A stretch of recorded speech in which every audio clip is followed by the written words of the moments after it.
Oi, pessoal, aqui é Marcelo Serrano, estamos em mais um episódio do Tech Views, que é a nossa série de conversas mensais sobre inovação, tecnologia e dessa vez sobre sustentabilidade também. Essa edição vai focar bastante na sigla ESG. Nossa primeira discussão sobre esse tema, a gente vai tentar aprofundar aí tópicos que comentem a aplicabilidade da sigla no mundo dos investimentos, principalmente sobre como tecnologia pode, de alguma forma, ajudar a escalar essa agenda, falar de carbono, falar de bastante coisa. E para nos ajudar com esse bate-papo, com esse tema, a gente conta com as presenças do Luciano Correa da Fonseca, que é co-CEO da Carbonext, uma startup que desenvolve projetos de geração de créditos de carbono, e a Luísa Vasconcelos, que é Head de Negócios ESG aqui no Itaú BBA. Luciano, Luísa, tudo bem? Tudo bom? Boa tarde. Tudo bem, boa tarde, obrigado pelo convite. Imagina, um prazer aí contar com a tua presença, Luciano, Lu também. E para a gente começar, Luciano, acho que tentando recapitular um pouco a operação da Carbonext nesses 12 anos, eu queria entender como você vê a evolução do tema, em paralelo à evolução da companhia, e comentar também o processo de amadurecimento de questões ambientais no mundo corporativo, principalmente alinhamento das narrativas com a aplicação disso, e falando também um pouquinho da aplicação das práticas de compensação de carbono. Legal, vários pontos aí, É. né? Acho que, primeiro que a Carbonext ela existe há 12 anos, ela existia antes mais como uma consultoria que desenvolvia, dava suporte a projetos de crédito de carbono.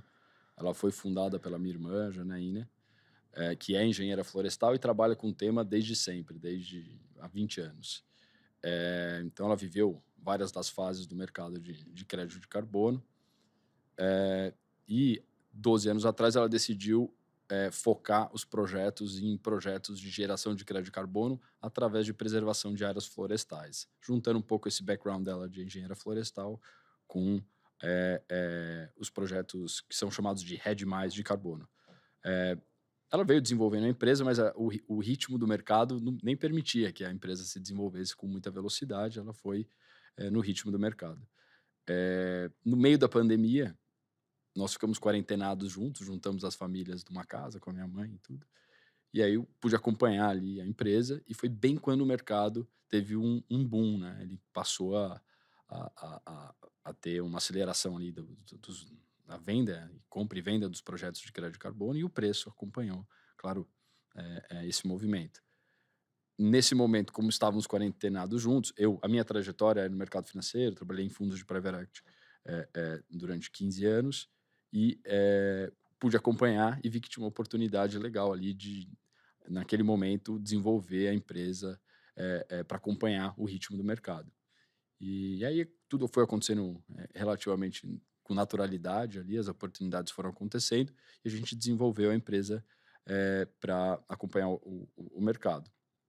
E aí, entrando um pouquinho na questão de como que a gente está, como é que o mercado em si está, quanto maduro tá, como as empresas estão lidando com isso, o que eu vim percebendo ao longo desses, já faz 2 anos e meio, é que percebeu-se, né, que as empresas não podem negligenciar na responsabilidade que tem no impacto ambiental de suas atividades. Isso acontece em várias frentes, né, desde toda a parte do seu suprimento de energia, ou como você cuida dos resíduos que você gera, todo o seu uso de água e as emissões de CO2. Então, ao longo aí dos últimos anos, isso foi ficando mais e mais em voga. As empresas que não estão se posicionando dessa maneira começa a ficar um pouco estranho para todos, tá? Para investidores, para clientes, para funcionários, né? Você é cobrado por todos os seus stakeholders para ter uma posição clara sobre o tema.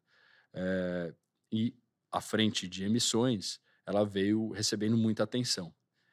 E isso começou a puxar aí, o mercado de crédito de carbono. Então, ao longo dos últimos 2 anos, uma série de empresas vieram com os seus pledges de ser carbono neutro, né? Então, você faz um plano para ser carbono neutro, que é basicamente você restringe reduz as suas emissões ao máximo, buscando eficiência nos seus processos, e aquilo que você não consegue reduzir, você neutraliza com empresas que geram crédito de carbono, como a nossa. Aí você pode sacer o tal do conceito net zero, que a Lu aqui sabe mais do que todos nós, aí que ela pilota bem essa agenda.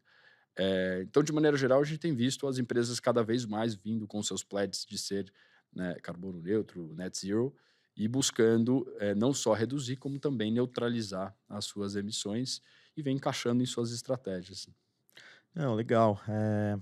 O Luciano destacou esses últimos 2 anos e meio, Luísa, como talvez período onde mais se acentuou o aquecimento desse mercado. Eu queria tentar fazer essa mesma retrospectiva olhando para o banco. Você que tem uma visão transversal do tema aqui, como tem visto a evolução disso para empresas, investidores e principalmente a aplicação disso no dia a dia?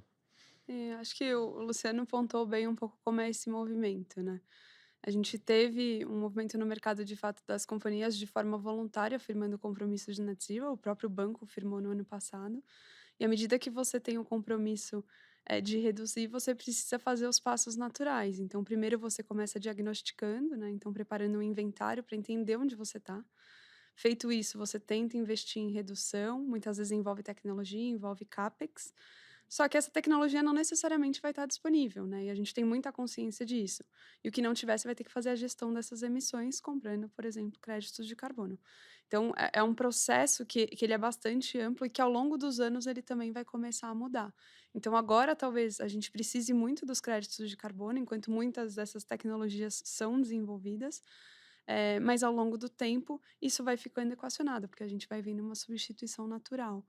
E o que ocorre, eu acho que dentro do banco, é que cada vez mais, eu acho que desde a criação da área, a gente começou a olhar os clientes, talvez não com aquela visão só pura de risco, mas também de oportunidade, né.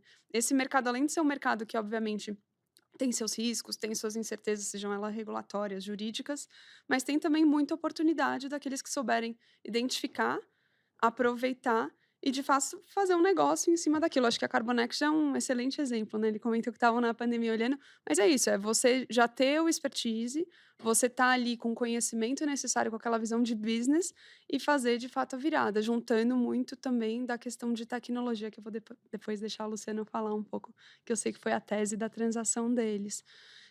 E a gente tem visto esse movimento forte, né, um movimento talvez impulsionado pelas próprias companhias.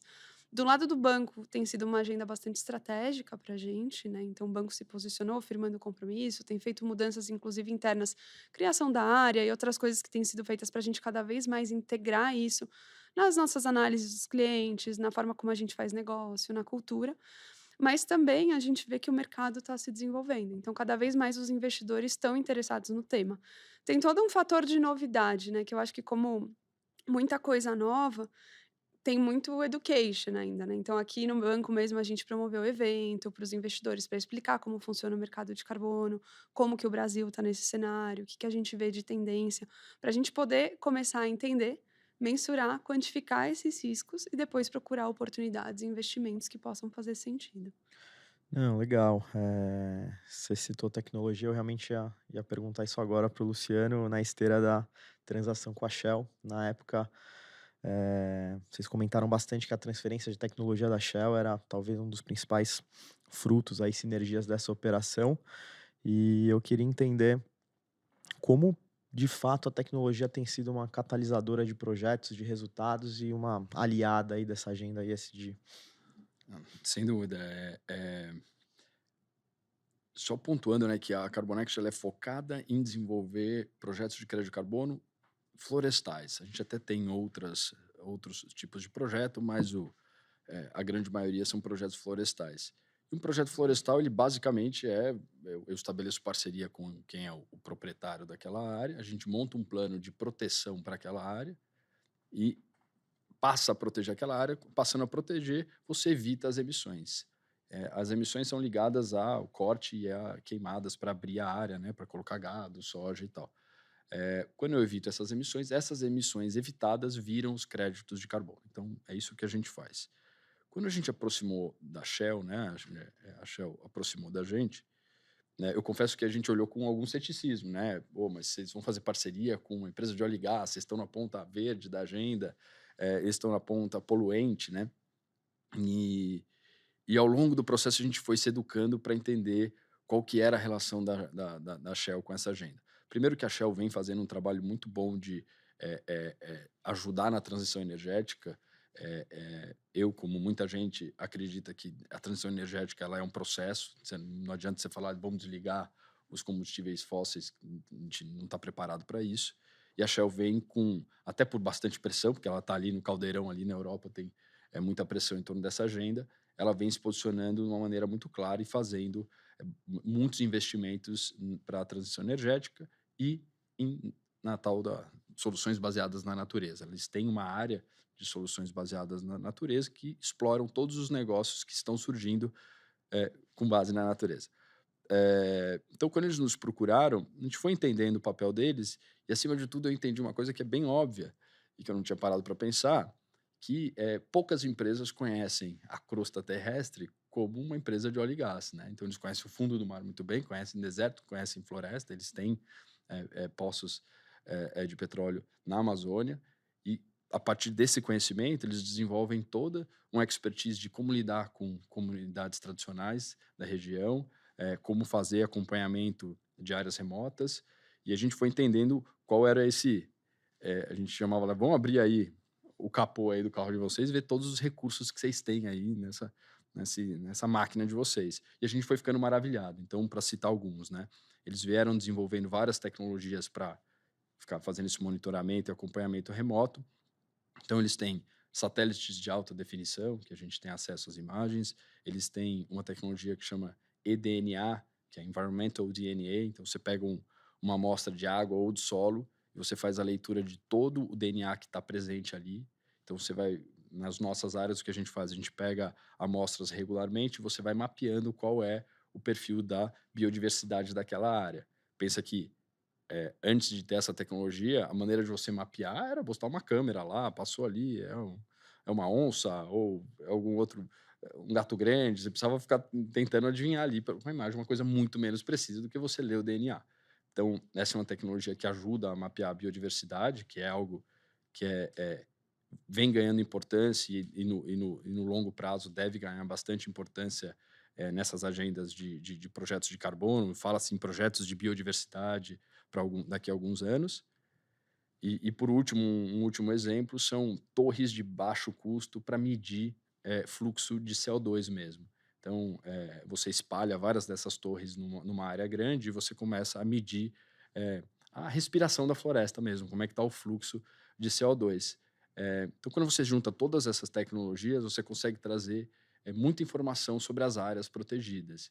E ter informação e dar transparência para todo esse conjunto de informações sobre as áreas é um ponto-chave nos projetos REDD+, projetos de crédito de carbono de floresta.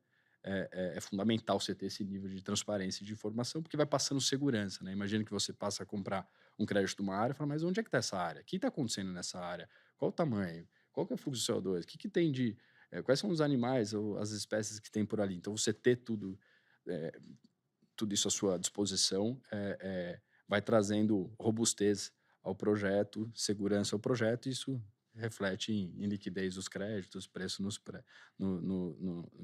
créditos de carbono. Então, assim, essa foi só a parte de tecnologia da transação com a Shell.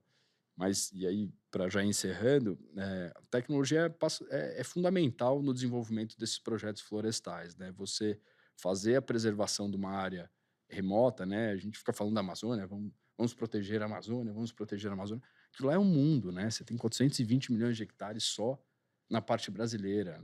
A primeira coisa que você aprende quando você começa a lidar com a Amazônia é que são muitas Amazônias dentro da Amazônia. O que acontece no Pará é muito diferente do que acontece no Acre, Rondônia e em qualquer outro estado.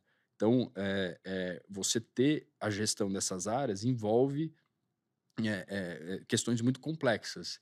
Então, o uso da tecnologia vem para você endereçar várias delas. Então, monitoramento remoto por imagens de satélite, você estabelecer pontos de contato com as comunidades, então, botando satélite, internet por satélite, você criando sistemas que façam a gestão do que está acontecendo lá na área mesmo. Então, imagina que um projeto, ele passa, quando você define as rotinas de proteção, você precisa acompanhar. Como é que você vai acompanhar daqui?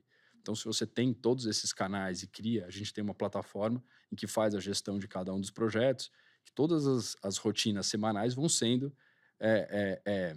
Você vai fazendo o upload de todas essas rotinas e vai entendendo tudo que está sendo feito. E tudo isso, de novo, se transforma em informação, transparência para o que está acontecendo. Então, tecnologia é um grande aliado ali do desenvolvimento dos projetos, desenvolvimento e monitoramento dos projetos de crédito de carbono.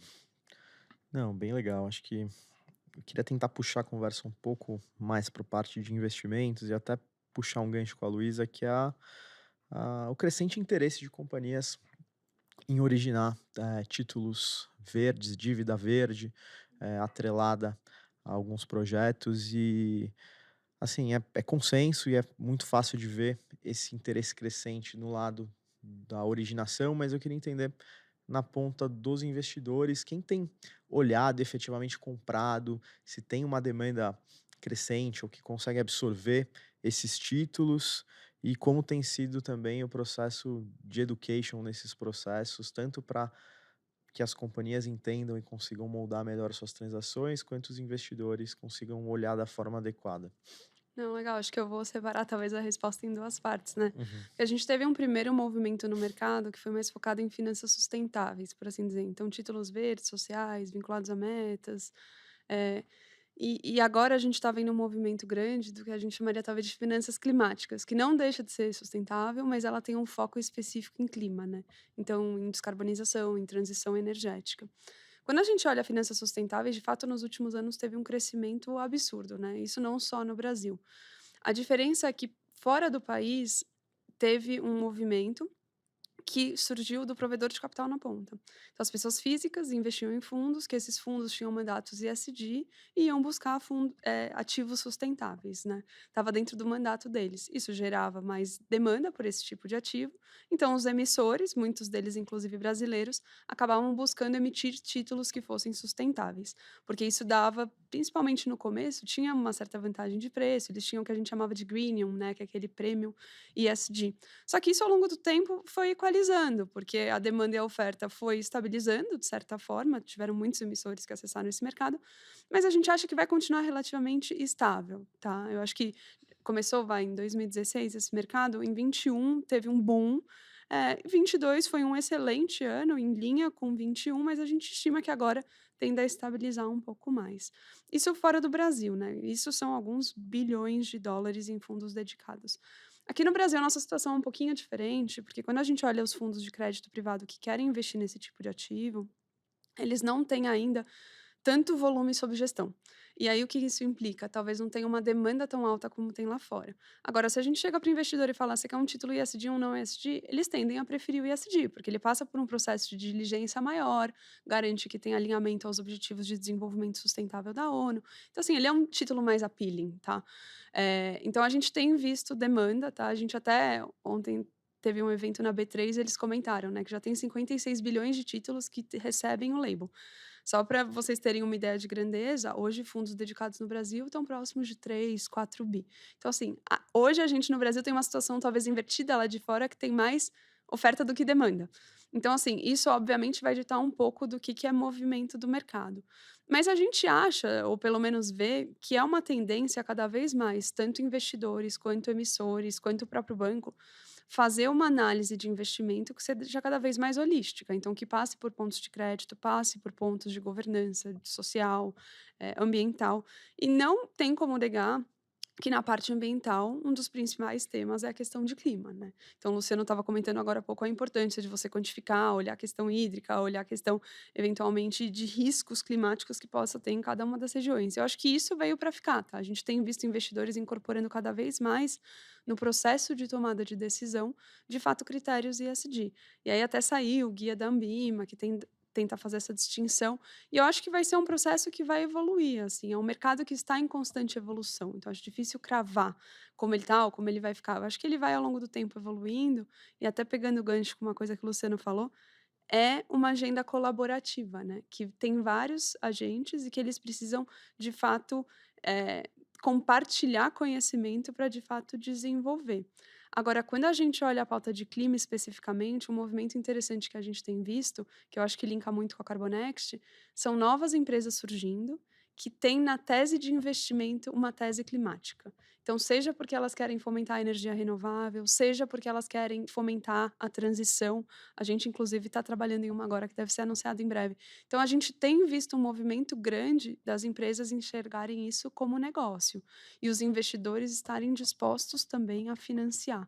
Então, acho que isso que é muito bacana, né? Então, você pega a própria história da Carbonext, como que foi os rounds de levantar investimento, assim, eu acho que é um case de super sucesso, né? O que mostra que, de fato, tem apetite dos investidores para olhar esse tipo de coisa, riscos diferentes e tudo mais. É, isso que eu ia perguntar mesmo, olhando para o mercado privado e pegando o exemplo da Carbonext como um player, uma startup no segmento, a gente viu o investimento da Shell quase como um estratégico, mas teve a Series A que vocês fizeram com investidores distintos aí na composição.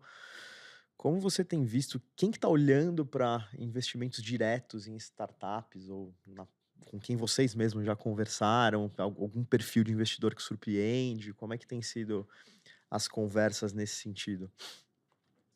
Olha, eu acho que a Luísa trouxe bem um ponto, né? Tem diversos segmentos que compõem essa agenda ambiental, né? Então você passa por toda a questão de energia renovável, por toda a questão de resíduos e as questões de emissão de CO2. Para essa agenda ambiental aqui mais ampla, aí você tem o mundo inteiro olhando, né? Aí você tem todos os grandes fundos, os fundos dedicados de ESG que não param de crescer, né? Eu lembro quando eu me aproximei aqui da agenda, tinha algum fundo de 100, 200 milhões de dólares, era enorme, né? Agora a DIE acabou de lançar um fundo de 3 bi de dólar só para clima. Então, você tem todas as grandes casas com alguma estratégia, ou dentro de algum veículo deles, ou com veículos exclusivos dedicados à agenda. Então, acho que todos os grandes gestores estão, de alguma forma, olhando e se aproximando da agenda.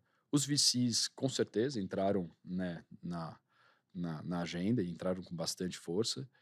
Então, a gente fala com todos os grandes fundos, os VCs, e nossa Série A somos investidos pela Canary, pela Alexia e alguns outros VCs locais, assim como investidores institucionais. Então, acho que essa agenda acabou permeando aí quase todos os tipos de investidores, né? Acho que era isso, tinha mais coisa que você... Acho que tem um ponto legal também, né, Luciano, você até me permite, Luciano. Assim, eu acho que vocês também crescendo, né, agora vocês estão buscando soluções em empresas que possam atender. Então, acho que tem também um fator, né, de você alimentar de novo o sistema e talvez ao crescer chamar empresas que possam ser menores e estejam começando aí acompanhando e preenchendo aqueles gaps, né? Porque eu acho que isso vai ter muito espaço nesse mercado. Assim, tem tecnologia que ainda dá para desenvolver, tem informação que dá para ser processada de forma mais eficiente. E eu acho que isso a gente vai ver bastante movimento, né? É verdade. A gente, pegando aqui, né, o gancho da Luísa, a gente tem uma agenda de M&A bastante robusta para tentar ir fomentando a agenda e expandindo a nossa atuação. E vale lembrar, né, que a gente falou desses segmentos todos aqui, e quando a gente pega a questão da Amazônia, ela é quase com uma agenda separada, assim, né? A questão amazônica, ela é um assunto de um nível de complexidade, assim, que é muito difícil de se resolver vários dos problemas que acontecem lá, né? A gente tem agora, mais recentemente, a questão dos Yanomamis, que foi uma coisa absolutamente chocante para todos nós. E quando você vê a quantidade de oportunidades e de problemas que tem lá, você precisa de uma quantidade de empresas e de investimento para ir endereçando cada um dos problemas e transformando em oportunidade, que ela acaba sendo uma agenda enorme dentro da agenda ESG, né? Então, nós aqui brasileiros temos uma oportunidade muito grande, como todo mundo vem dizendo, né? A gente não perde a oportunidade de perder uma boa oportunidade. Acho que foi o Roberto Campos que deve ter dito isso, pelo menos atribuem a ele. E a gente está diante dessa oportunidade de fazer uma transformação na Amazônia e mudar a forma como a gente se relaciona com ela, né? Então, hoje é uma comunidade marginalizada, uma forma totalmente primitiva de se relacionar, né? De cortar madeira para fazer fogo, cortar madeira para venda, para as atividades mais básicas. Não tem nada muito nobre assim, não. Você corta um mogno para fazer uma balsa, para fazer uma fogueira, para esquentar água, porque você não pode tomar água que está contaminada. Então, são coisas muito primitivas que estão acontecendo ali, num bioma que é o mais rico do mundo. Então, essa aproximação nossa da Amazônia, eu digo nossa como sociedade, agora olhando para a Amazônia e tentando transformar, ela é absolutamente necessária e, acima de tudo, ela traz um sem número de oportunidades que aí, exatamente como a Luísa falou, a gente precisa estar fomentando essas empresas e explorando positivamente ali todas essas oportunidades e transformar a realidade da região. E da guinada também, né, Luciana, da gente tentar sair do que é puramente filantropia, né? Porque eu acho que essas regiões até atraíam, em certa medida, recursos filantrópicos, mas mostrar que podem ter atividades econômicas que podem ser desenvolvidas, de fato, você vai desenvolver a comunidade local, todo o ecossistema em volta, para você ter uma solução que de fato permeie.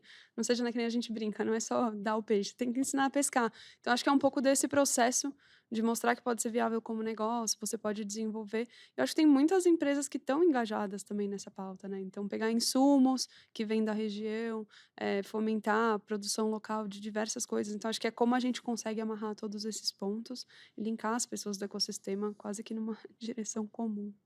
Não, e acho que até nessa linha, e falando em oportunidades e de diversificação, eu vi que vocês têm projeto de extrativismo de açaí ainda inicial. Além do carbono, que outras esteiras de diversificação e crescimento você está vendo, Luciano?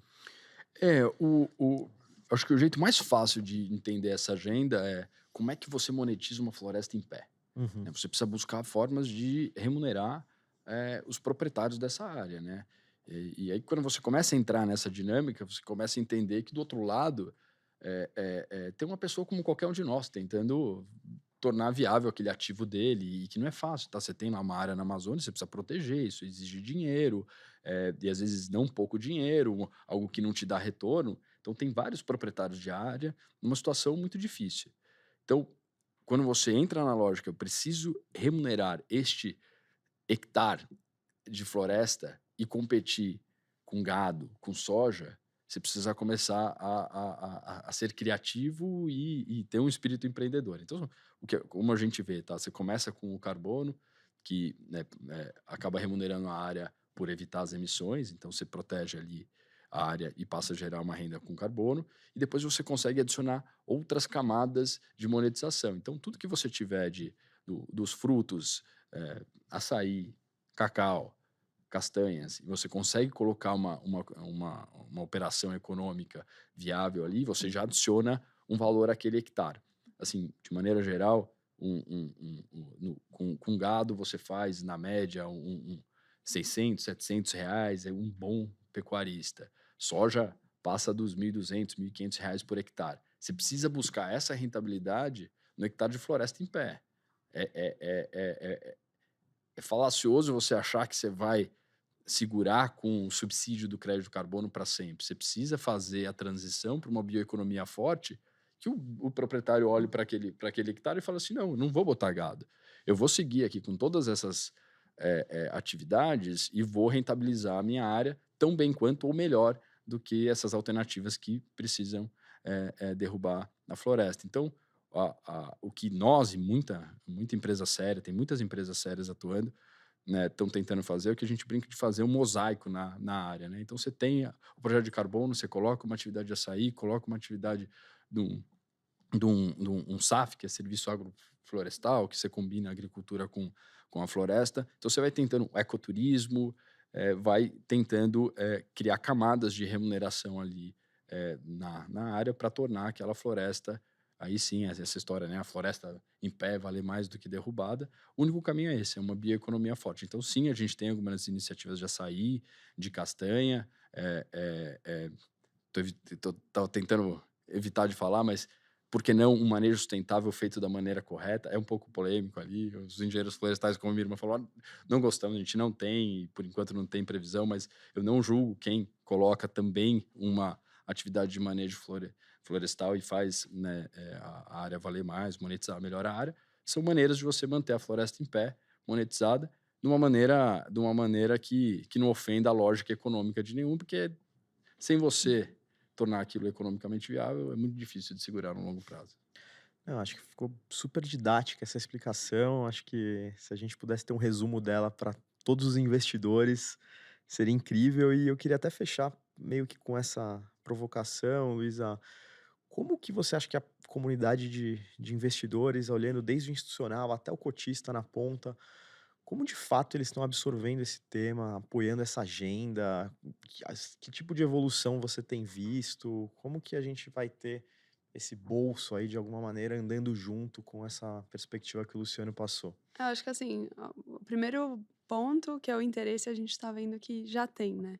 Acho que a gente está num processo até de educação, de todo mundo entender como funciona, para a gente partir para de fato começar a mensurar risco, quantificar e modelar tudo isso, né?